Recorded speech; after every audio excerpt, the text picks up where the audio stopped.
I just had that question come up on my channel. Someone dropped down a comment saying, is there a value to buy this sampler in 2025? The sampler was the Zoom track, the ST224, if I'm not mistaken. That's the one. I don't have it anymore. I sold it. I sold a lot of samplers, old samplers. If it's a nice little sampler, it doesn't cost too much, $250, $300. Anyway, it made me do this video talking about these old samplers that I've used on the channel. So when people ask me about if there's any value, I don't think that monetarily. I don't think like you're trying to flip samplers, because I don't think there's any value in that. You know, it depends. You might make 50 bucks, 100 bucks. I don't think that's what you're after. I don't think you're talking about that. I think you're talking about if there's value in, you know, to help you make music, to help you be better at making beats and stuff like that. I think that's what people want when they're talking about value. Now, I've always been very clear about this. Even when I made these videos on old samplers, I've always said, if you're looking to buy a sampler, buy one of these new samplers, whatever they are. I always tell people buy an Akai MPC, because that's what I use. That's what I feel is the best machine in the market. But I never tell people to, you know, don't go for the new ones, go for the old ones. The old ones are the better ones. I just don't believe that. The thing that you can argue about the old samplers is sound. And even when we get to that, I believe that you can always craft your sound in the newer samplers and make them sound a certain way. If you're going for old samplers, probably you want your beats to sound a bit darker, a bit more filtered out, less higher frequencies, stuff like that, man, which you can do on the newer samplers. Some people talk about limitations being a value, and to a certain extent it is true, because you get more, you know, you get more in tune to what you're doing, the type of samples that you use. You get more picky about stuff that you put into the sampler. While with these newer samplers, you tend to, you know, because you can do so much, you tend to sometimes not really care so much about what you're throwing into the sampler, because, you know, you can quickly throw it out again, try another one, throw it out, throw a bunch of effects on it. And I think that having limitations, it's a good thing. But listen, I've also always limited myself on these. Okay, I would say, I've mentioned this in the past. A lot of stuff that I'm talking about in this video, I've mentioned in previous videos. I think I use less than 50% of what's inside of these MPCs. I limit myself a lot. And in part, I am like a minimalist producer, where I only use little things. I use filters to EQ. Most of the times I'm more worried about volumes than throwing any compression or any plugin on my samples. So I always limit myself on these newer MPCs, these new samplers. Even though that is a good thing, having limitations, because it makes you be a bit more creative, you can also limit yourself on these newer MPCs. Not exactly the same thing, but you can do it. You can do it. And I've been doing that for a very long time. Most of the time, I do exactly the same work that I do on these older MPCs. I do it on this one.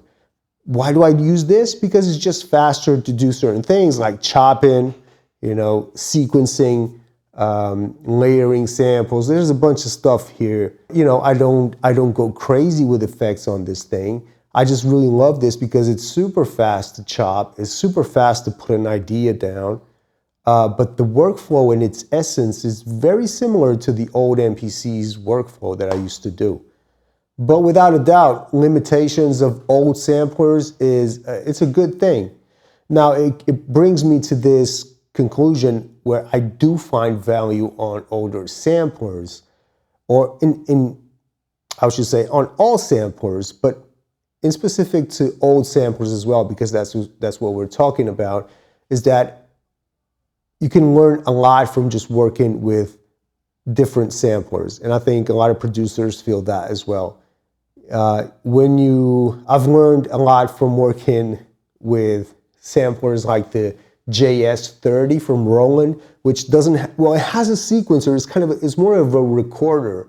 It's It's like a tape recorder. You press record, and whatever you throw in it, it gets recorded. There's no overdub or anything. And that puts your mind thinking, what if I do that on the MPC? So it gives you workflows to think about. It gives you ways to approach sampling, how to chop something. Working with Electron products, I realized there's this cool little way of just putting a step in and then adjusting the start point of my sample to that step, to that position in the loop, which made me really see sampling in a different way. I really loved my experience with the Electron products. So that's where I find value in old samplers, is just to, buy one and, learn how it works, and you'll get value from its workflow. You get value from, even the sound, really. It might offer you a certain specific sound. They're like, oh, I really like how this sounds, and that will, make you better at listening and looking for that specific sound when you're making beats on your MPC or whatever is your main sampler. So you'll learn a lot from that. That, to me, that is the biggest value. But that you can apply it to any sampler in the world. It doesn't need to be an old sampler. You should always try other samplers, always. I think you're always going to find value in them. And then just sell it once you kind of get bored of it. Sell it. Try a new sampler. I have this centerpiece that I've always used, always going to use, which is an MPC. But I like to have these other samplers around because they always do a certain thing that's very specific to them.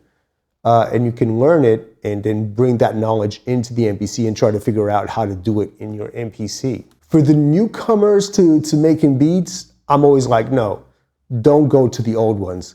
Get a new one. Get a new sampler. It doesn't have to be an MPC. There's native instruments as well. I don't know. I always say MPC because that's my thing. But there are other samplers in the market. I like MPC because I feel like it's just a very complete machine, and it's good for you to be aware if you're a newcomer to beat making. It's nice for you to be aware of what's in the market, what's being offered to you in 2025. So if you're a newcomer, I always say get an MPC, one of the new ones, MPC 1, MPC Live, whatever it is, right? If you're already a seasoned beat maker and you're like, is it a good value nowadays? Man, just go and try it. Go and try it. I feel like there's always good value in these old samplers because if they don't cost too much, you can always buy it and sell it later on. Samplers never really lose a lot of money. They only go up in price little by little. It's not something that you can invest in to sell for much more next year, I don't think. But it's good that they don't lose a lot of value when it comes to money. You buy it and then sell it for the same price kind of thing. So you're never really going to lose a lot of money. This is my station, right? This is where I spend a lot of time making sample packs, creating videos, making beats, beat tapes, whatever it is. And I need a sampler that offers me a lot of stuff that I can do. I couldn't do what I do with an MPC 60. And I said this in the past, maybe in a few years, I can have a sampler, just my MPC 60, and a record player on the side for me just to enjoy and not think too much, don't have a bunch of stuff that I can worry about. It really depends about sometimes where you're at in your life. Maybe in a few years, I'll be just chilling with my MPC 60 and just a turntable and just, doing the most minimal beat making work ever. And that's where I'll be happy. In the meantime, this is where I hang out, but you'll definitely see me in the future with more old samplers if I find some at a nice price that I can, showcase on the channel. Let me know what your experience is on the comments as well. Let me know what you think of old samplers. Are you ever going to touch or never going to touch an old sampler? Do you just die-hard fan of newer MPCs, you just want the new stuff, or do you feel like it's a 50-50 thing, you love having both samplers? How many samplers do you work at a time? Let me know, all right? Thank you so much for your comments. You guys give me ideas to talk about on the channel. I've been off a little bit on these couple of weeks, been working on other stuff. New stuff is coming in the future as well, so that's going to be exciting. Thank you so much again, and Drop a like in the video, subscribe. I'll see you on the next one. Peace. Bye-bye.